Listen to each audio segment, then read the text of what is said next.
नमस्कार दोस्तों, भगवद गीता के संदेश के लिए आज हम फिर से हाजिर हैं आपके सामने।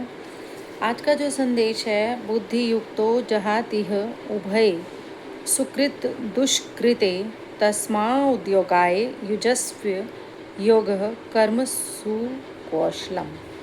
भगवद गीता का श्लोक, अध्याय 2, 50वां श्लोक। बुद्धि युक्तो यानी बुद्धि से युक्त, भरा हुआ, भक्ति में लगा रहने वाला। यहाँ बुद्धि को भक्ति का नाम दिया गया है। जहाती मुक्त हो सकता है, इह जहातीह, इह मतलब इस जीवन में, उभय दोनों, सुकृत दुष्कृते अच्छे तथा बुरे फल। यहाँ भक्ति में संलग्न मनुष्य इस जीवन में ही अच्छे तथा बुरे कार्यों से अपने को मुक्त कर लेता है। यहाँ अच्छे और बुरे मीन्स पाप और पुण्य की बात हो रही है, और यहाँ पे अपने पिछले पाप और पुण्यों की भी बात हो रही है कि अगर आप अपना जीवन बुद्धि से जी रहे होते हैं और बुद्धि और भक्ति दोनों को मिलाकर अगर आप अपने जीवन में अपने कार्यों को कर रहे होते हैं तो अपने आप को पाप और पुण्य से मुक्त कर सकते हैं। तस्मा उद्योगाय युज्यस्व योगः। अब यहाँ क्या है, तस्मात् अतः, योगाय मतलब भक्ति के लिए, युज्यस्व इस तरह लग जाओ, योगः कृष्ण भावनामृत, योगः का मीनिंग बताया है इसमें, कृष्ण भावनामृत, कर्मसु समस्त कार्यों में, कौशलम कुशलता वाला, कुशलता या कला। अतः अब इसमें क्या बताया है, तस्मा उद्योगाय यानी अगर योग के लिए प्रयत्न करोगे। योग किस चीज़ का, इसके बारे में भी अब हम जानेंगे, क्योंकि सारा कार्य कौशल यही है। तो यहाँ इन शॉर्ट आपको ये बता दिया कि योग ही हमारे पूरे जीवन का कार्य और कुशलता है।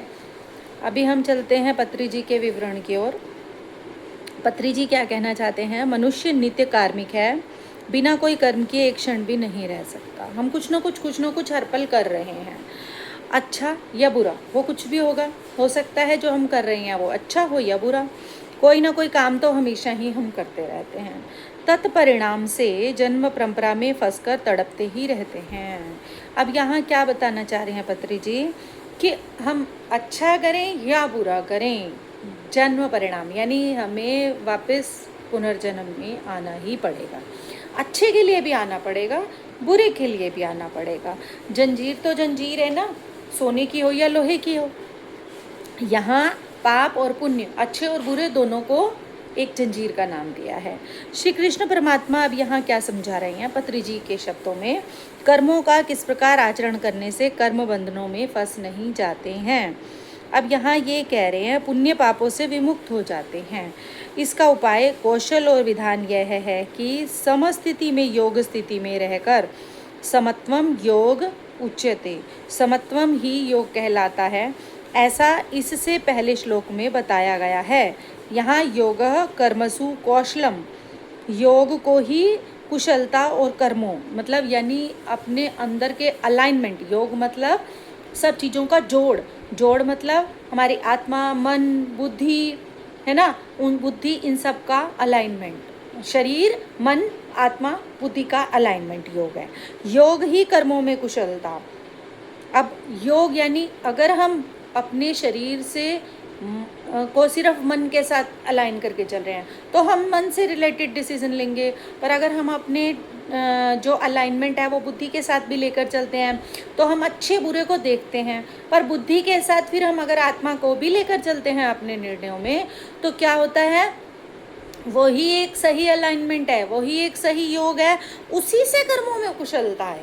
यहाँ वही चीज़ है, ऐसा कह रहे हैं। समत्व में रहकर, योग स्थिति में रहकर कर्म करने का मतलब है कर्म फलों पर बिना कोई आसक्ति या बिना कोई इच्छा के कर्म करना। अब यहाँ इन्होंने क्या बताना चाहा है, इस पूरे पैरा में हमारे को बताना क्या चाह रहे हैं, बुद्धि युक्तो जहाति उभ सुकृत दुष्कृते। अब यहाँ पे ये बताना चाह रहे हैं कि जब हम योग के साथ जुड़कर अपने आत्मा, मन, बुद्धि और शरीर का अलाइनमेंट करके अपने कर्म को कर रहे होंगे, पर अब उसके बीच में बात आ रही है, ना तो पाप ना ही पुण्य, ना ही अच्छे ना ही बुरे, जिसे श्री कृष्ण ने कहा है कर्मण्येवाधिकारस्ते मा फलेषु कदाचन, तो फल की इच्छा नहीं रखनी, निस्वार्थ भाव से अपने कर्म को करना, अच्छाई या बुराई को ना देखते हुए सत्य और धर्म की राह के अनुसार अगर हम अपना आत्म तत्व से डिसीजन लेते हैं तो वो क्या होता है, आपको कर्म बंधन से मुक्त कर देता है।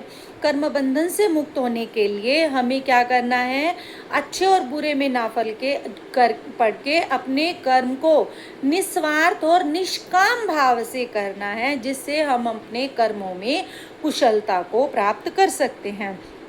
यही बात पत्री जी ने अंतिम लाइन में कही, कर्म को बिना किसी आसक्ति के, बिना किसी इच्छा के, बिना किसी उम्मीद के, बिना किसी एक्सपेक्टेशन के, कोई भी इच्छा के अगर हम अपना कार्य कर रहे होते हैं, वो ही कर्म आपको कुशलता कहाँ क्या कहा है इन्होंने, कर्म बंधन से मुक्ति को कुशलता कहा है।